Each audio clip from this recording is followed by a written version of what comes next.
Alemi është skulptor profesionist, ka vite që punon në studion e tij, është i famshëm për veprën në Ksamil, dorën e Ksamilit që është bërë virale në rrjetet sociale. Alem, mirë se të gjeta. Mirë se keni ardhur. Sa kohë që merresh me skulpturë? Kam vite, kam qej vogël, pasi babai im është skulptor autodidakt, nga ai e kam marrë atë. Babai kishte mësuar vet. Po, kishte mësuar vet me gurin. Më hyri dhe mua dashuria këtij profesioni, më pas vazhdova liceun artistik sepse doja t'i futesha rrugës profesionale.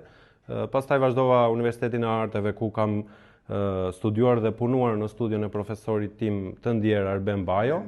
Po, nga viti 2020 e këtej punoj në studion time. Ky është djali me elastiqe, Ky është bronz. Bronz, po. Pas ka hap elastiqe, Shumë. po. Është më tepër kam realizuar për atë nostalgjin që kemi kaluar në fëmijët, po. Kjo është për krenarja Skënderbeut, është një vepër që shumë shqiptare duan, është më, me sa di unë, më shpërndara ndër veprat e artistëve. Përgjithësi, po. Ideja e dorës në Ksamil, si të erdhi? Ka qenë kërkesë nga një miku im. Unë në fakt e kam kundërshtuar, po që më vonë e kuptova që e kisha gabim, sepse gjithë, domethënë, u bë shumë virale dhe pati një sukses të jashtëzakonshëm. Fakti është nga veprat më virale ku shkon duhet presësh në radhë për të fotografuar, sot nuk është vetëm arti, është dhe Instagrami sa i suksesit. Po. Alem, Faleminderit, shumë faleminderit.